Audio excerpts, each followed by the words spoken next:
দয়ার নবী মুস্তাফা আমার টুকটুক করে হেঁটে হেঁটে হেঁটে হেঁটে চলতে আরম্ভ করলেন। একটু দূরে যাওয়ার পরে দয়ার নবী মুস্তাফা আমার নজর রাখলেন, দেখছেন একটা বাচ্চা টুকটুক টুকটুক করে হেঁটে হেঁটে চলে আসতে আছেন। দয়ার নবী আমার ওই রাস্তা দিয়ে হেঁটে হেঁটে চলে যান। সামনে যেমনি বাচ্চাটা হাজির হয়ে গেল, ওই বাচ্চাটা বিশ্বের নবীকে দেখে চুপ করে দাঁড়িয়ে গেল। কিন্তু বাচ্চাটা ছিল বাপজিরা আমার ইহুদির বাচ্চা। দয়ার নবী মুস্তাফার চেহারার দিকে তাকিয়ে তাকিয়ে দেখতে আরম্ভ করে দিল। দয়ার নবীকে কিছুক্ষণ ধরে বাচ্চাটা তাকিয়ে দেখলো। বাচ্চাটা দয়ার নবী মুস্তাফার নিকট থেকে নিজের বাড়িতে চলে গেল। আর বাড়িতে যাওয়ার পরে বাচ্চাটা আর স্থিরভাবে থামতে পারে নাই, মনে মনে চিন্তা করে কতক্ষণে রাত্রিটা শেষ হবে আর ওই সৌন্দর্য লোকটার কাছে আমি যাব। কিন্তু তার বাপ কিন্তু নবীর নাম শুনলে পরে তার রক্তটা ঠকবক করে ফুটে উঠত, এমনকি থরথর করে শরীরটা কেঁপে উঠত। ওই ইহুদি বলতো ওটা খুব মুসলমানেদের সর্দার একজন হলো নবী মোহাম্মদ, কলমার দাওয়া দেয় রে, তার নিকটে যাবে না। কিন্তু বাচ্চাটা প্রত্যেক দিন একবার করে নবীর দরবারে চলে যায়। আজ এমনি যায়, আস্তে আস্তে আস্তে নবীকে দেখতে দেখতে আরো মহব্বত বেড়ে গেল। বাচ্চাটা বাড়িতে গিয়ে তার মন স্থিরভাবে থামতো না, কতক্ষণে নবীর কাছে যাব, তার চেহারাটা আমি দেখব। একদিন বাচ্চাটা বিশ্বের নবীকে বলল, গো আল্লাহর নবী গো, তবে আপনি আমাকে কলমাটা পড়িয়ে দিন, আমি ঈমান নিয়ে চলে আসব, আমি ইসলাম গ্রহণটা করে নিব। বাচ্চাটাকে কলমা পড়িয়ে দেওয়া হলো। ওই বাচ্চাটা টুকটুক করে বাড়ির দিকে রওনা হয়ে গেল। তার আব্বা বুঝতে পেরে গেল, বলে আমার বেটা প্রত্যেক দিন রোজা না, ওই মুসলমানেদের সর্দার যার নাম হলো মোহাম্মদ, তার নিকটে চলে যায়। যদি ওই বাচ্চাটা প্রত্যেক দিন নবীর কাছে চলে যায়, তবে তাকে কোনো দিন পূজারিতে নিয়ে যেতে পারবো না, তাকে কখনো আমাদের দিকে নিয়ে আসতে পারবো না। হয়তো নবীর কথা মতো ইসলাম কবুল করে নিবে, ও তো জাদু করে দিবে, জাদুর মাধ্যমে তাকে কলমা পড়াবে, ইসলাম গ্রহণ করাবে। বাচ্চাটাকে তার আব্বা বলল, বেটা রে, তবে একটি কথাই আমি বলবো রে, ওই মোহাম্মদের দরবারে যাবে না। আমি তোমার আব্বা বলতেছি, যদি আমি আগামী কালকে জানতে পারি তুমি ওই মোহাম্মদের নিকটে চলে গেছো, তবে তোমার আমি দুইটা হাত কেটে নিব, কখনো তুমি নবীর দরবারে যেতে পারবে না। ওই বাচ্চাটা কাঁদতে কাঁদতে ঘরে চলে গেল। বাচ্চাটা ফুপড়ে ফুপড়ে কেঁদে কেঁদে কেঁদে কেঁদে চোখের পানি ঝরঝর করে বেরিয়ে যায়। বাচ্চাটা বলে, আল্লাহ গো, আমার আব্বা যদিও হাত দুটা কেটে নাই নিবে, কিন্তু আমি নবীর দরবারে যেতে ছাড়ব না। বলছে আমার হাত যাই যাবে, কিন্তু নবীর দরবার যেতে ছাড়ব না। আর আজকালকার লোক কিছু কিছু মানুষ যদি আছে, তাদেরকে 2-3 থাপ্পড় মারা হয় কলমা ছাড়, ভয়ে ছেড়ে দিবে, ছাড়বে না। এই তো আমরা বুঝি, নামাজি তো ঠিকভাবে পড়তে যায় না। আল্লাহ বলছেন, ইন্নাল আবদা ইউনাজি রাব্বাহু ফি সালাত, নামাজিরা নামাজের অবস্থায় আল্লাহর সঙ্গে ডাইরেক্ট কথা বলে। জোরে বলুন। যেমন কি মুসা পয়গম্বর তুর পাহাড়ে গিয়ে আল্লাহর সঙ্গে কথা বলেছেন, আর বিশ্বের নবী কুল কায়নাতের নবী জনাবি মুহাম্মদ রাসূলুল্লাহ সাল্লাল্লাহু তাআলা আলাইহি ওয়াসাল্লাম মিরাজে গিয়ে, রজব মাসে 27 তারিখে মিরাজে গিয়ে আল্লাহর সঙ্গে সামনাসামনি বসে এক এক করে 90,000 কথা বলেছে। কয় হাজার? 90,000। আর আমরা দিনে রাতে কয়বার কথা বলি? 5 বার। যে ব্যক্তি নামাজে দাঁড়াবে সেই ব্যক্তি আল্লাহর সঙ্গেই কথা বলবে।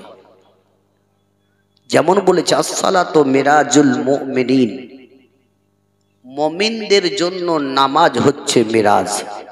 আল্লাহর নবী যেমন মিরাজ করেছেন, আল্লাহ খুদ বললেন কোরআনে, আসসালাতু মিরাজুল মুমিনিন, মুমিনদের জন্য নামাজ হচ্ছে মিরাজ। যে শায়রে বলে নবীকে যখন মিরাজে নিয়ে যান, উম্মে হানির ঘরে আরাম করতেছিলেন, তো জিবরিলে আমিন 50,000 ফারিস্তাকে নিয়ে নবীকে সঙ্গে করে বুরাকের পিঠে চড়িয়ে নিয়ে যাওয়ার জন্য যখন হাজির হলেন, তো উম্মে হানির ঘরে নবী আমার আরাম করছিলেন। তাই শায়রে বলে নবী আমার মেরাজ গেলেন 27 রাজাবে রাতে গো, নবী আমার দিদারে গেলেন 27 রাজাবে রাতে, নবী আমার ও মেরাজ গেলে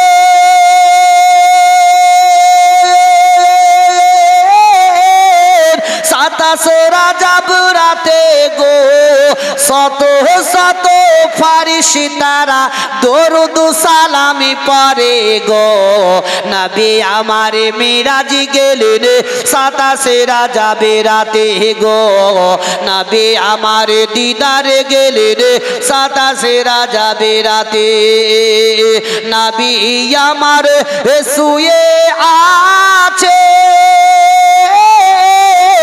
উম্মে হানির ঘরে গো, জিবরাইল এসে নবীর পায়ে চুমো দিয়ে জাগাই গো, নবী আমার মিরাজ গেলেন 27 রাজাবে রাতে গো, নবী আমার দিদারে গেলেন 27 রাজাবে রাতে, নবী আমার ও জেগে উঠে জিবরাইল বুরাকে নিয়ে খাড়া গো, বুরাকে চেপে নবী আমার দিদারে চলে গেলেন গো, নবী আমার মিরাজ গেলেন 27 রাজাবে রাতে গো, নবী আমার দিদারে গেলেন 27 রাজাবে রাতে। আল্লাহুম্মা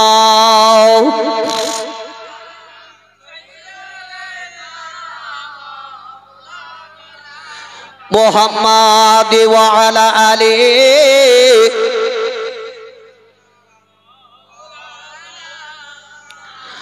সাল্লাল্লাহু তাআলা আলাইহি ওয়াসাল্লাম। বাবা জীবনের আমার ভাইরা, মা বোনেরা, আমার বাচ্চাটা বলল আল্লাহ গো, আমার আব্বা যদি 2টা হাত কেটে নাই নিবে, তবে নবীর দরবার যেতে আমি ছাড়বো না।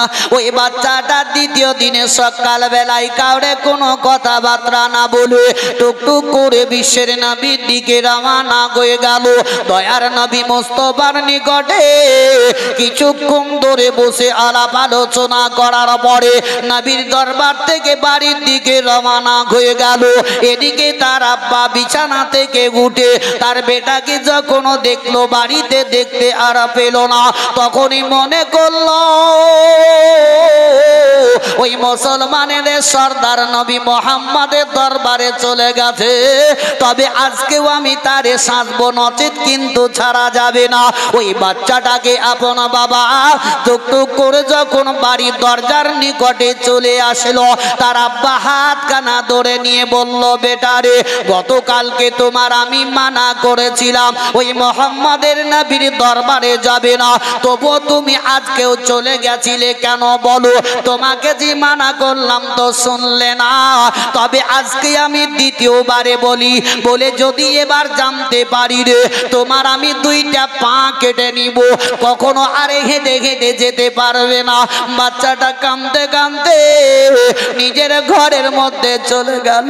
বাচ্চাটা সারা সারা রাত্রি কেঁদে যায়, বলে আল্লাহ গো, আমার আব্বা যদিও পা কেটে নাই নিবে, তবে জমিনটাকে ঘিস্তিতে ঘিস্তিতে আমি নবীর দরবারে চলে যাব।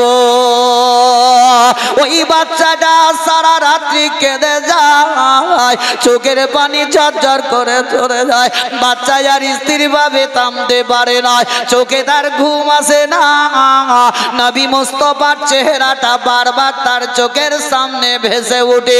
দ্বিতীয় দিনে বাচ্চাটাও কাউরে কোনো কথাবার্তা না বলে এমনকি বিশ্বের নবীর দিকে দৌড়ে দৌড়ে দৌড়ে দৌড়ে দৌড়ে গিয়ে দয়ার নবীর কাছে হাজির হয়ে গেল। বিশ্বের নবীর সম্মুখে তাকিয়ে আছে, চোখের পানি ঝরঝর করে চলে যায়। বাচ্চা থামতে পারে না। ওই বাচ্চা কোনো নবীর দরবারে কোনো কথাবার্তা বলে না।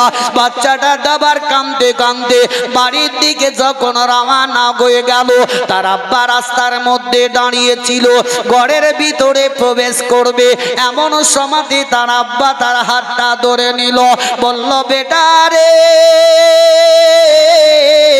আমি এক এক করে 2 দিন তোরে মানা করলাম রে, তবু কিন্তু আমার কথা শুনলে না। তবে আজকে তৃতীয়বারে আমি শেষ কথা বলে দিই, আমি আব্বা বলে তখন তোমাকে আমি দেখবো না। তুমি যে আমার বেটা, তবু আমার চোখের নজরে দেখবো না। তবে বেটা শুনো রে, যদি এবার জানতে পারি রে আমি তোর 2টা চোখ আমি তুলে নিব, তুমি অন্ধ কানা হয়ে যাবে, আর কোনোদিন রাস্তাও দেখতে পাবে না, নবীর দরবারও যেতে পারবে না। বাচ্চাটা ঘরের ভিতরে গিয়ে কেঁদে কেঁদে বলে, আল্লাহ গো, ও গো পাক পরওয়ারদিগারে আলম, আমি আর নবীর দরবারে যাব না। ও গো আল্লাহ, এবার যদি আমি চলে যাই নবী মুস্তাফার দরবারে, তবে আমার আব্বা 2টা চোখ তুলে নিবে, আমি অন্ধ হয়ে যাব, আমি কানা হয়ে যাব, আমি আর নবীকে সচক্ষে আর দেখতে পাবো না। আল্লাহ গো, তবে আমার মৃত্যুর নিঃশ্বাস বন্ধ হওয়ার আগে যাতে আমার বিশ্বের নবীকে আমি সচক্ষের মধ্যে একবার দেখতে পাই, নবীকে দেখার পরে যাতে আমার মৃত্যুটা হয়ে যায়। আল্লাহর দরবারে দোয়া কবুল হয়ে গেল। ওই বাচ্চাটা সারা সারা রাত্রি কেঁদে যায়, চোখের পানি ঝরঝর করে চলে যায়। সকাল হয়ে গেল, নবীর দরবারে গেল না, বিছানা থেকে বাচ্চাটা আর উঠলো না, কালী মুখের ভিতরে অন্তরে বলে নবী নবী নবী নবী করে যায়, আর চোখের সামনে নবীর চেহারা ভেসে যায়। দুপুর হয়ে গেল, মা গর্ভধারিণী মা তার বেটার নিকটে টুকটুক করে চলে গেল। সিথানের গোড়ায় মা আপন বসে গেল। মা বলল, বেটা রে, আমি তোমার গর্ভধারিণী মা, তবে বেটা একবার আমার দিকে চেয়ে দেখো রে বেটা, তুমি সকাল থেকে এখন পর্যন্ত কিছু খাবার খাদ্য খাও নাই, তবে তোমার শরীরটা নাজুক হয়ে যাবে, তবে একবার তুমি আমার দিকে তাকাও, কিছু খাবার খাদ্যটা খেয়ে নাও। বাচ্চা কোনো কথা বলে না, বাচ্চার চোখের পানি ঝরঝর করে চলে যায়। মা তার চোখের পানি গোলা মুছে দেয়, মা আর সহ্য করতে পারে না, বলল, বেটা রে, ওরে আমার কলেজার টুকরো, আমি তোমার মা, আমি আর সহ্য করতে পারি না রে বাপ, তবে কিছু খাবার খাদ্য খেয়ে নাও। বাচ্চা কোনো কথা বলে না, কোনো খাবার খাদ্য পর্যন্ত কি পানি পান করে নাই, নবী নবী নবী নবী করে যাই। তার আব্বা বলল, হয়তো বেটার শরীরে হয়তো কোনো অসুখ হয়েছে বলে খাবার খাদ্য খাই না রে, চলো আমি ডাক্তারের নিকটে নিয়ে চলে যাই। তার আব্বা ওই বাচ্চাটাকে ডাক্তারের নিকটে গিয়ে ইলাজ করার জন্য হাজির হয়ে গেল। ডাক্তারকে যখন বলল, আমার বেটার কি হয়েছে বলো, ওই বাচ্চাটাকে যখন ইলাজ করতে লাগলো, দেখতে দেখতে তার শরীরের মধ্যে কোনো অসুখ দেখতে পেল না, কিছুই তার শরীরের বেদি ধরতে পারল না। একটাই কথা ডাক্তার বলেছিল, এই বাচ্চার মালিককে বলো বলে আমি তার আব্বা, কি বলতেছো বলো না কেন? বলে, এই বাচ্চাটা কয়েকদিন পরে মারা যাবে, তারে তুমি আপন বাড়ি নিয়ে চলে যাও।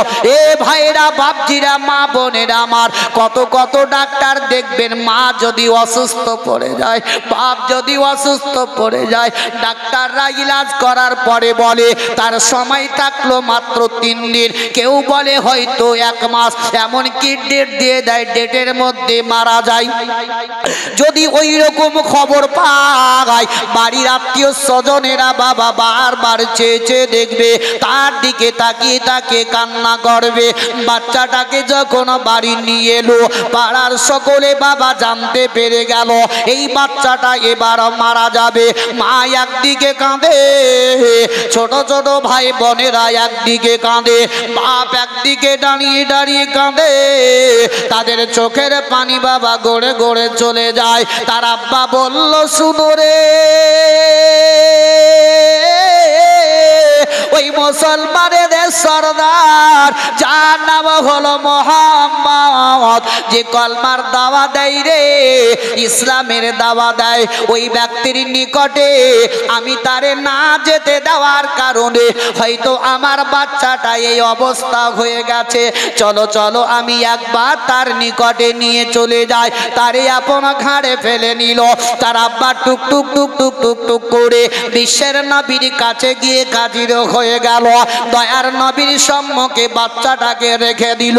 আর বাচ্চাটা দয়ার নবীর মুখের দিকে একবার নয় দুইবার নয় বারবার চেয়ে চেয়ে দেখতে লাগলো। বিশ্বের নবী আমার বাচ্চার দিকে তাকালেন।